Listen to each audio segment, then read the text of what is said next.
Hi friends, எல்லாருக்கும் வணக்கம். Welcome to வினான்ஷன் யூபிஎஸ்சி.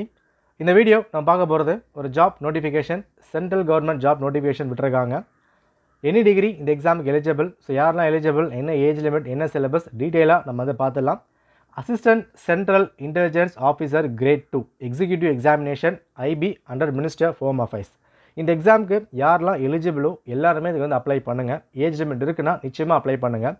ஏன்னா ஒரு போட்டித் தேர்வு ப்ரிப்பேர் பண்ணிக்கிட்டு இருக்கோம். ஒரு மெயின் எக்ஸாம் ஸ்ட்ராங்காக ப்ரிப்பேர் பண்ணுவோம். யூபிஎஸ்சியோ டிஎன்பிசியோ அந்த ஒரு எக்ஸாமுக்கு ஸ்ட்ராங்காக ப்ரிப்பேர் பண்ணிக்கிட்டு இருப்போம். பட் நம்மளோட சிச்சுவேஷன் கொஞ்சம் சேஞ்ச் ஆகலாம். எக்ஸாம் கிளியர் பண்ணலை, இல்லை ஃபினான்ஷியலாக ஒரு நீடு வந்து இருக்குது அப்படின்னு சொல்லும் போது ஒரு சில எக்ஸாம்ஸை பேக்கப்பாக வச்சுக்கோங்க. இப்போ இந்த மாதிரி எக்ஸாம்ஸ்லாம் நீங்கள் அதிகமாக புதுசாக எதுவும் படிக்க போகிறது இல்லை. நீங்கள் படிக்கிற எக்ஸாமினேஷனில் இருந்து ஒரு சில விஷயங்கள் கொஞ்சம் எக்ஸ்ட்ரா ஆட் பண்ணால் போதுமானதாக இருக்கும். இந்த எக்ஸாம்ஸை வந்து கிராக் பண்ணலாம். இதை கிளியர் பண்ணலாமா வேண்டாமா அதெல்லாம் யோசிக்கிறத விட நிச்சயமாக இந்த ஏஜ் லிமிட் இருக்குது, எஜுகேஷன் இருக்குது, குவாலிஃபை இருக்குன்னா ட்ரை வந்து கொடுங்க, தப்பு வந்து கிடையாது. ஓகே ரைட், நம்ம வந்து பார்த்துலாம்.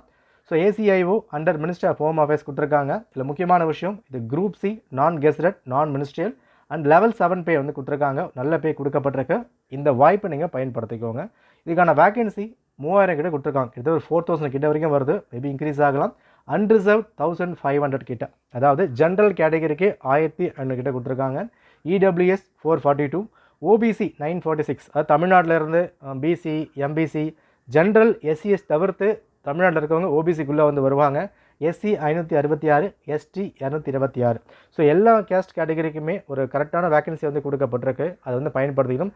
இது இயர் ஆன் இயர் வரது கிடையாது. ஸோ அப்போ தான் வந்து கொடுப்பாங்க. ஸோ இந்த மாதிரி விஷயங்கள்லாம் பயன்படுத்திக்கலாம். ஸோ நிறைய பேர் எக்ஸாம்ஸ்லாம் கிளியர் பண்ணியிருக்காங்க. எல்லாமே பேசிக்கான விஷயங்கள் தான் வந்திருக்கும்.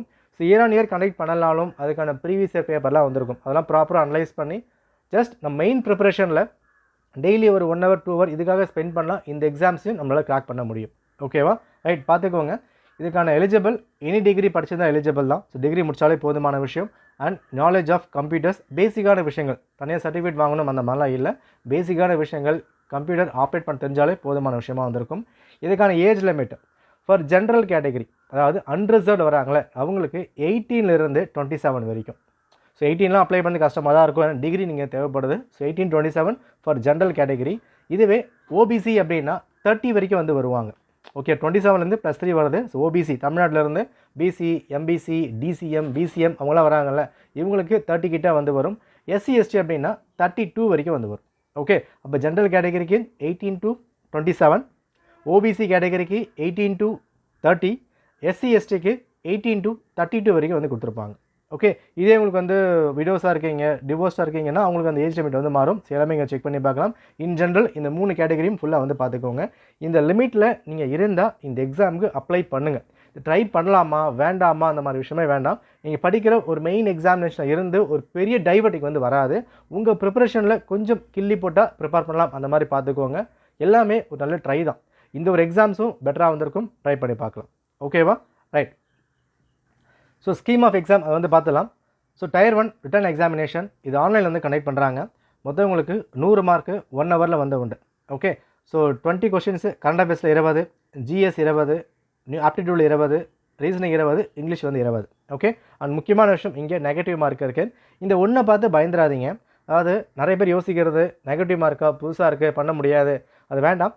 நிறைய எக்ஸாம்ஸ் நெகட்டிவ் மார்க் உண்டு. இப்போ டிஎன்பிசி வந்து கிடையாது. பட் யூபிஎஸ்சிலையோ மற்ற விஷயங்களையும் வந்து கொடுத்துருக்காங்கன்னா அதை ட்ரை பண்ணி பார்க்கலாம். எல்லாருமே ட்ரை பண்ண தான் செய்கிறாங்க. நாமளும் ஒரு ட்ரை வந்து கொடுக்கலாம், தப்பு இல்லை. ஸோ சிலபஸ் மட்டும் பார்த்துக்கோங்க. இந்த ப்ரீவியஸ் இயர் பேப்பர் எப்படி கேட்டிருக்காங்க அதுக்கான விஷயங்கள் நம்ம டெலகிராமில் வந்து போஸ்ட் பண்ணுறேன், செக் பண்ணி பாருங்கள். அந்த ஃபார்மெட்டில் ப்ரிப்பேர் பண்ணால் வந்து போதும். இதில் ரீசனிங்கும் இங்கிலீஷும் ரொம்ப டிஃபிகல்ட்டாக இருக்காது. பேசிக்காக தான் வந்து கேட்பாங்க. நிச்சயமாக வந்து பண்ண முடியும்.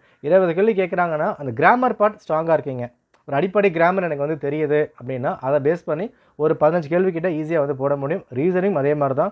யூபிசி ப்ரிப்பேர் பண்ணாலும் டிஎன்பிசி படித்தாலும் பேங்கிங் படித்தாலும் அந்த ரீசனிங் பார்ட் அந்த லாஜிக்கல் ஆப்டிடியூட் அதே போதுமான விஷயமா இருக்குது. நீங்கள் ஸ்கோர் பண்ணலாம். உங்களுக்கு கஷ்டமாக இருக்குது அப்படின்னா கரண்ட் அஃபேர்ஸ் கொஞ்சம் கஷ்டமாக வந்து வரலாம். ஜிஎஸ் பார்ட் நீங்கள் படிச்சிருக்க பேசிக்கான விஷயங்கள் தான். பாலிட்டியோ ஐஎன்எம்மோ மற்ற எல்லாமே ஒரு ஓவரிவாக இன்டெப்த்தாக இல்லாமல் மேலோட்டமாக அது வரைக்கும் ப்ரிப்பேர் பண்ணால் இந்த 100 கேள்விகளும் 1 ஹவரில் வந்து போட முடியும். ஓகேவா, உங்களுக்கு அதிகமாக ஒரு பூஸ்டப் அப்படின்னா இந்த நியூமரிக்கல் ஆப்டிடியூட், ரீசனிங், இங்கிலீஷ் இது 3 எல்லாம் ஸ்ட்ராங்காக ப்ரிப்பேர் பண்ணி வச்சுருந்தோன்னா இந்த எக்ஸாம் உங்களுக்கு ஈஸியாக வந்து ஃபீல் ஆகும். ஏன்னா இங்கிலீஷ் ரொம்ப டஃபாலாம் கேட்க மாட்டாங்க. ஒரு பேசிக்கான கிராமர் அதில் ஸ்ட்ராங்காக இருக்கணும். அந்த கண்டென்ட் வைஸ் ஸ்ட்ராங்காக வந்து கேட்பாங்க. அது இருந்தாலே போதுமான விஷயமா இருக்கும். அதே மாதிரி தான் ரீசனிங் பார்ட்டும். ஓகேவா அடுத்தது நெகட்டிவ் மார்க் இருக்கிறதுனால கொஞ்சம் கேர்ஃபுல்லாக அட்டன் பண்ணுற மாதிரி வந்திருக்கும். அட்டன் பண்ணி தப்பான நெகட்டிவ் மார்க் வந்து மைனஸ் பண்ணுவாங்க. ஓகேவா? அட்டன் பண்ணாமல் விட்டுட்டா எந்த ப்ராப்ளம் இல்லை. இப்போ 100 கேள்வி இருக்குது. இந்த 100 கேள்வியில் நீங்கள் 50 மட்டும் தான் பண்ணியிருக்கீங்கன்னா 50க்கு மட்டும் என்ன மார்க்கோ அது மட்டும் தான் கொடுப்பாங்க. விட்டு போனதை பற்றி கவலைப்பட மாட்டாங்க. ஓகே. டயர் 2 உங்களுக்கு டிஸ்கிரிப்டிவ் வந்து கொடுக்க போகிறாங்க. இங்கே உங்களுக்கு 50 மார்க்கு 1 ஹவர் வந்து உண்டு. SA 20 mark, English comprehension 10 mark and long answer type 2 questions 10 mark வந்து கொடுக்கப்பட்டிருக்கு. ஓகேவா? அண்ட் இது எல்லாமே எதை பேஸ் பண்ணினா கரண்ட் அஃபேர்ஸை பேஸ் பண்ணி கொடுக்க போகிறாங்க. டயர் 1 முடிச்சதுக்கப்புறம் டயர் 2. ஓகேவா? டயர் 3 உங்களுக்கு இன்டர்வியூ வந்து வைக்கிறாங்க. ஸோ ஃபர்ஸ்ட் நீங்கள் டயர் 1 உண்மையாக வந்து முடிக்கணும். இதுக்கான சென்டர்ஸ் கொடுத்துருக்காங்க. தமிழ்நாட்டில் சென்னை, கோயம்புத்தூர், மதுரை, சேலம், திருச்சி, திருநெல்வேலி அண்ட் வெள்ளூர். உங்களுக்கு எது பக்கமாக இருக்கோ அதை வந்து போட்டுக்கோங்க. சென்டர் ரொம்ப தூரமாக இருக்குது, அப்ளை பண்ணி போகணுமா, அதெல்லாம் வேண்டாம். நான் திரும்ப சொல்கிறது தான், ஏதாவது ஒரு போட்டித் தேர்வு ப்ரிப்பேர் பண்ணும்போது நம்மளோட டைம் எப்படி வேணால் வந்து மாறுது. சில பேர் உடனே கிளியர் பண்ணிடுறோம், கிளியர் பண்ணாமல் கூட வந்து போகிறோம். ஸோ அதை நோக்கி மட்டும் போயிட்டு இருக்கும்போது சைடில் ஒரு சில விஷயங்கள் வரும்போது அதையும் நம்ம வந்து பார்த்துக்கலாம், டச் பண்ணலாம். பை லக் நம்ம இதில் உள்ளே போயிட்டா ஒரு ஜாப் இருக்கும், நல்ல பே இருக்கும். அதுக்கப்புறம் மெயின் எக்ஸாம் என்னவோ அதை நம்ம வந்து ஃபோக்கஸ் பண்ணலாம். ஒரு பெரிய டைவர்ஷன் அங்கே வந்து பின்னாக இருக்காது. ஓகே. ஸோ எக்ஸாம் அப்ளை பண்ணுறதுக்கான நோட்டிஃபிகேஷன் 19 ஜூலை வந்து ஓப்பன் பண்ணாங்க. லாஸ்ட் டேட் வந்து ஆகஸ்ட் 10 கொடுத்துருக்காங்க. அதுக்குள்ளே அப்ளை பண்ணிக்கோங்க. ஸோ இந்த எக்ஸாம் அப்ளை பண்ணதுக்கு உங்களோட ஃபோட்டோ சிக்னேச்சர் கிளியராக வந்து பார்த்துக்கோங்க. அதுக்கான சைஸ் இங்கே வந்து கொடுத்துருப்பாங்க. ஸோ பார்த்துக்கோங்க. அது ஃபோட்டோ பொறுத்த வரைக்கும் 35 mm விட்த்து, 45 mm ஹைட் கொடுத்துருக்காங்க. அண்ட் இந்த இடத்துல லைட் பேக்ரவுண்டு, டார்க் ஷர்ட் ரெண்டுமே ஒரே மாதிரி இருக்கக்கூடாது. பிளெயின் பேக்ரவுண்ட் பார்த்துக்கோங்க, டார்க் ஷர்ட் இருக்கட்டும். அண்ட் ஃபேஸ் பொறுத்த வரைக்கும் 70-80% கவர் பண்ணுற ஜூம் பண்ணி உள்ளே வர மாதிரி வந்திருக்கும். அண்ட் சிக்னேச்சர் பொறுத்த வரைக்கும் ஒயிட் பேப்பரில் பிளாக் இங்க் பென் சைன் பண்ணியிருக்கணும். Plus size 80-150. ஃபோட்டோ பொறுத்த வரைக்கும் 100-200 KB தான் கொடுத்துருக்காங்க. இதான் உங்களுக்கான விஷயங்கள். அண்ட் எக்ஸாமினேஷன் ஃபீஸ் வந்து 100 ரூபா கொடுத்துருக்காங்க. ரெக்யர்மெண்ட் ப்ராசஸ் பண்ணுறதுக்கு ஃபீஸ் வந்து 550. இதான் பேசிக்கான விஷயங்கள். ஸோ ப்ரீவியஸ் இயரில் ஒரு சில எக்ஸாம்ஸ் வந்து கனெக்ட் பண்ணியிருக்காங்க. அதுக்கான பேப்பர் எனக்கு கிடைக்கும் போது நான் டெலகிராம் வந்து போட்டு விட்றேன், போய் செக் பண்ணி பாருங்கள். ஜஸ்ட் ஒரு சாதாரண ப்ரிப்பேர் பண்ணுங்கள். இந்த ஒரு எக்ஸாம் அதிகமாக டைம் ஸ்பெண்ட் ஆகுமா, மெயின் எக்ஸாம் தப்பிடுமா, பண்ண முடியாது, நம்மளே யோசிக்க வேண்டாம். ரிப்பீட் பண்ணுறது தான். எந்த ஒரு எக்ஸாம் வந்தாலும் ஒரு ட்ரை நம்ம வந்து கொடுக்கலாம். எல்லாமே நல்ல வாய்ப்பு தான், நம்ம வந்து பயன்படுத்திக்கணும். ஏகப்பட்ட போஸ்ட் இருக்குது. ஒரு சென்ட்ரல் கவர்மெண்ட் எடுத்தோம் அப்படின்னா எஸ்எஸ்சி, எம்டிஎஸ்சி இப்போ ரிலீஸ் பண்ணியிருக்காங்க.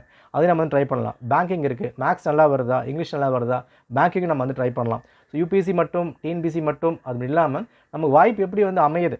இப்போது ஒரு ஜென்ரல் கேட்டகரி அப்படின்னா எனக்கு ஏதாவது கட் ஆஃப் அதிகமாக இருக்கும், எனக்கு வந்து கிடைக்காது, ஓகே ட்ரை பண்ணாமல் விட்டுறலாம், கிடைச்சாலும் வந்து பண்ண முடியாது.